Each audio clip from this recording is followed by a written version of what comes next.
Bonjour à vous, donc aujourd'hui on va faire une petite vidéo qui porte sur les acides aminés et sur la liaison peptidique. Le gros objectif de cette vidéo et globalement de toutes les vidéos de contenu académique sur cette chaîne, ça va être vraiment de comprendre la matière, pas seulement répéter bêtement, pas seulement apprendre bêtement, mais vraiment de comprendre pour pouvoir intégrer l'information et pour pouvoir répondre à vos examens facilement, ou que ce soit des QCM, que ce soit des questions de compréhension. Donc vraiment de comprendre. Et donc ce que je vais essayer de faire dans toutes mes présentations, c'est toujours inclure des petits points QCM pour que vraiment ça vous indique à quel point l'information est importante. Mais malgré tout, de toute façon, cette chaîne va être synthétique, ça va être vraiment du jus. Je vais vraiment presser toute la matière qu'on peut trouver dans votre cours pour aller vraiment sur les points essentiels qui tombent systématiquement. Moi, globalement, c'est Julien, j'ai fait le concours LAS l'an dernier, j'ai fini 12e sur 900 au S1. Avant ça, j'ai fait de la bioche, j'ai fait de la biomol, donc je connais très bien les attentes des profs. Donc on est parti pour cette vidéo, j'espère que ça va vous intéresser. À tout de suite. Voilà, on se retrouve pour une petite vidéo qui porte sur les acides aminés. Donc aujourd'hui, vraiment, on va discuter de leur structure et de la liaison peptidique. Comme je disais, c'est un objectif de compréhension, c'est du jus de science, donc vraiment, on va à l'essentiel, vraiment, avec des points QCM, tout ça. Donc on va vite partir là-dessus. Il n'y a pas assez de personnes qui insistent là-dessus. C'est vraiment la signification du terme acide aminé. C'est un acide, donc un acide carboxylique en l'occurrence, qu'on peut voir ici à gauche, et qui va contenir aussi une amine, comme on peut le voir à droite. Et donc cela nous donne un acide aminé. Petit point nomenclature, le carbone 1, donc prioritaire, ça vous allez voir en chimie organique, c'est le carbone de l'acide carboxylique, c'est lui qui est le plus oxydé. Et donc le carbone alpha, qui est le carbone asymétrique en général, à l'exception de la glycine qui a 2 H. Ce carbone asymétrique, c'est le carbone 2, donc c'est vraiment lui le carbone, on va dire, principal de l'acide aminé, entre guillemets.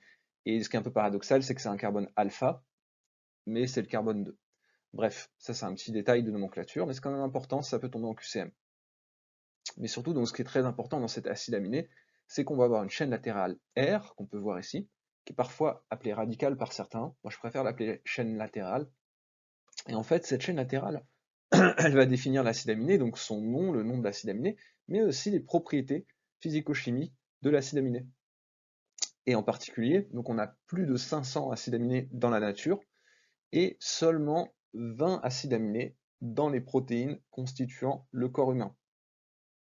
Donc c'est bien important de retenir ces 20 acides aminés. Je vais faire une vidéo qui va porter sur l'apprentissage facile des acides aminés, donc vraiment les retenir de façon simple, basée sur les noms, tout ça, je vous donnerai mes trucs.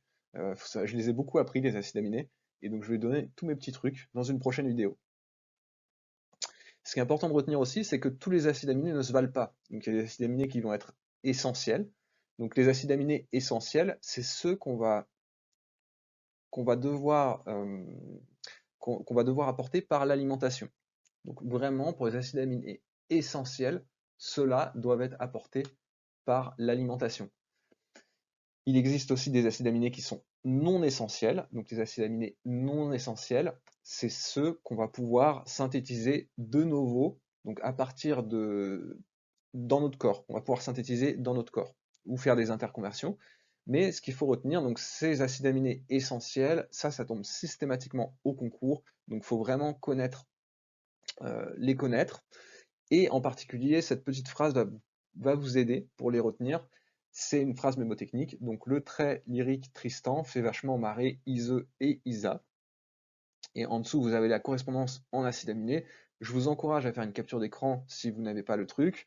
Donc on peut voir, c'est pour la lysine, tréonine, lysine, tryptophane, phénylalanine, valine, méthionine, isoleucine. Petit piège, la tyrosine ne fait pas partie de cette phrase, même s'il y a 2 T, c'est 2 TR, donc c'est pour tréonine et tryptophane. Et aussi, on a 2 acides aminés qui sont spéciaux, c'est l'histidine et l'arginine qui sont dits semi-essentiels, parce qu'ils vont être essentiels seulement à certaines périodes critiques, comme par exemple chez le bébé, chez le nourrisson. Mais ensuite, plus tard, ce ne sera plus des acides aminés essentiels.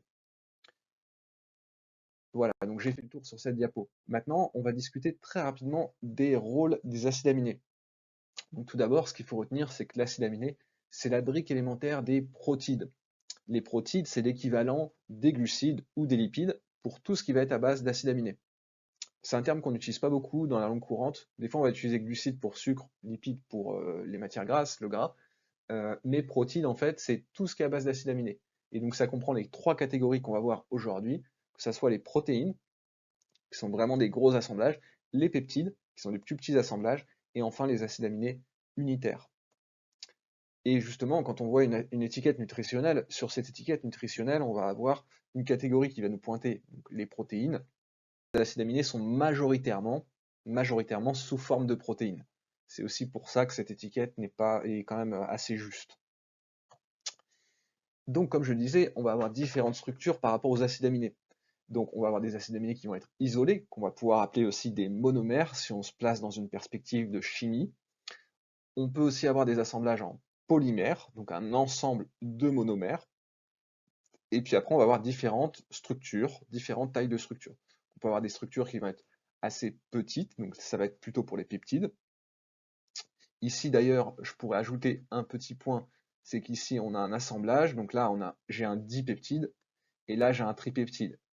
Donc ce qui est un polymère, hein, le tripeptide est un polymère, et on pourrait continuer, hein, je pourrais continuer, etc. etc.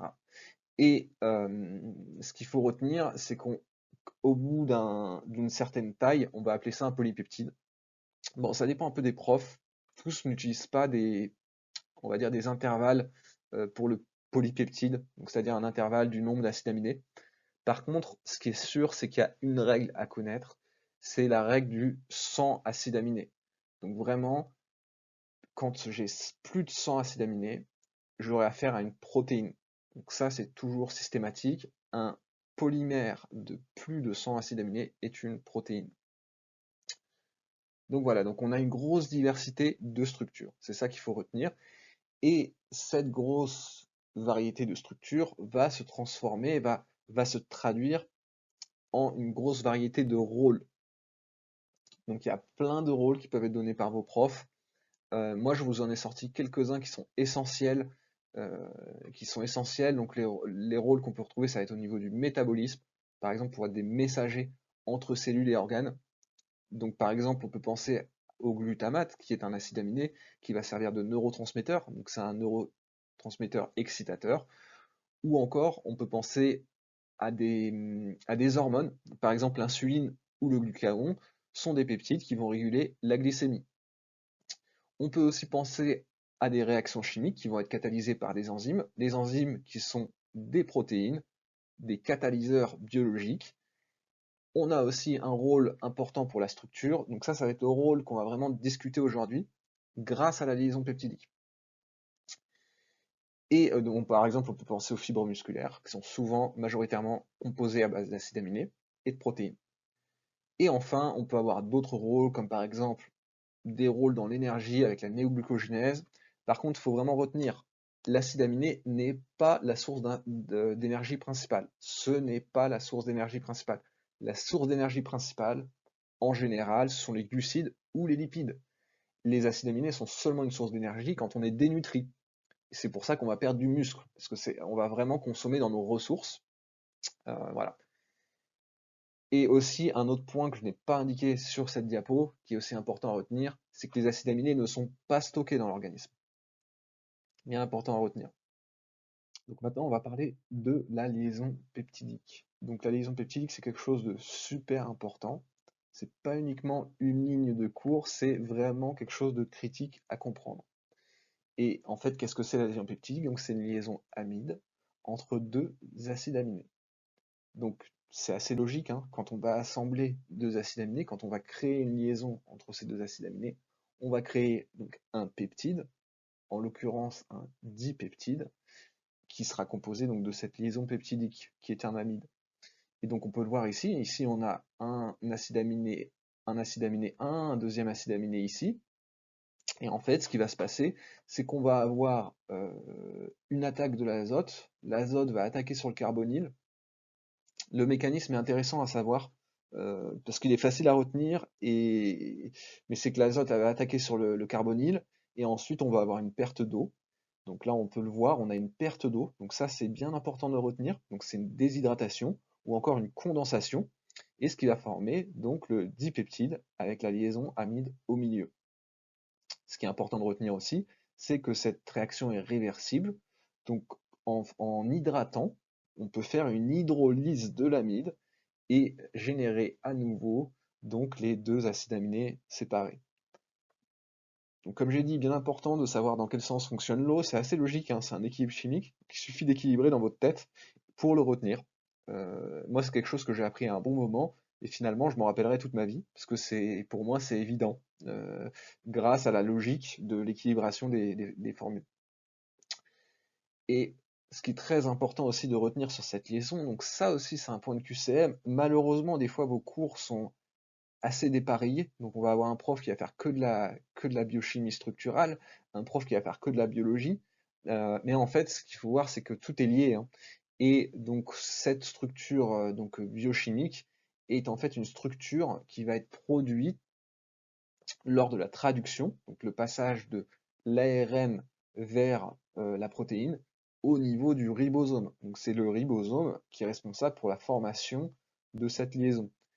Et en l'occurrence, hein, ici, on montre l'eau pour la compréhension théorique, pour vraiment comprendre. Mais en fait, ce qu'il faut voir, c'est qu'avec s'il y avait seulement de l'eau, dans les conditions ambiantes, on aurait très peu de formation de liaison, ou très peu de rupture de liaison.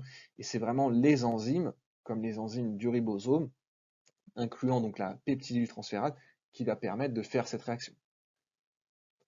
Ce qu'il faut retenir aussi par rapport à cette liaison peptidique, et c'est là qu'elle est importante, c'est que c'est une structure plane. Donc il n'y a pas de rotation autour de la liaison peptidique. La raison est très simple. Si vous êtes assez chaud en chimie, on a trois orbitales P. Une orbitale P pour l'oxygène, une orbitale P pour le CsP2 qui porte l'oxygène, et une orbitale P pour l'azote. Donc, qu'est-ce qui va se passer avec ces trois orbitales P? Il va y avoir une délocalisation d'électrons, un partage de la liaison pi. Donc en fait, ici, on n'a pas une seule sigma. On a une sigma et un partage d'électrons pi, ce qui fait qu'on va avoir une rigidité de liaison. Et ça, c'est un point qui tombe en QCM. C'est important à retenir. Et en l'occurrence, parce que cette liaison peptidique est une structure plane qui ne permet pas de rotation, on va retenir que cette structure est très importante pour avoir un rôle structural dans l'assemblage des acides aminés. Et donc typiquement, si on pense au collagène, qui est un constituant majeur de la peau et des tissus, ou encore à la myosine, donc qui est une fibre musculaire qui est essentielle à la contraction. Là, je vous ai mis justement le collagène. Donc ce qui est important de retenir par rapport au collagène, c'est sa structure. Donc ça, je pense que vos profs le détaillent plutôt bien. Mais en tout cas, c'est important, ça tombe systématiquement. Et il faut retenir aussi que c'est la protéine la plus abondante du corps humain. Donc ça, c'est bien important à retenir. Donc voilà, j'ai fait le petit tour pour aujourd'hui. J'espère que ça vous a appris des choses intéressantes. Si vous avez des questions, n'hésitez pas à les écrire en commentaire, j'essaierai d'y répondre. Je vous invite aussi à mettre un pouce, à partager la vidéo et à vous abonner. Voilà, j'espère que ça vous a plu et que ça sera utile pour vous. Très bonne journée à vous. Voilà, donc j'en ai fini avec cette petite vidéo. Il y aura à nouveau d'autres vidéos sur les acides aminés, donc pour pouvoir les apprendre facilement, ça c'est vraiment une vidéo que j'ai en tête. Aussi, prochaines vidéos vont arriver sur la membrane cellulaire, donc pareil, dans une optique de compréhension, pour vraiment réussir vos cours au mieux. Et vraiment, je vous encourage, ça me motive, ça serait de vous abonner, ça permettrait de faire connaître la chaîne et en même temps de me motiver à continuer. Voilà, je vous remercie et je vous souhaite une très bonne journée. Salut!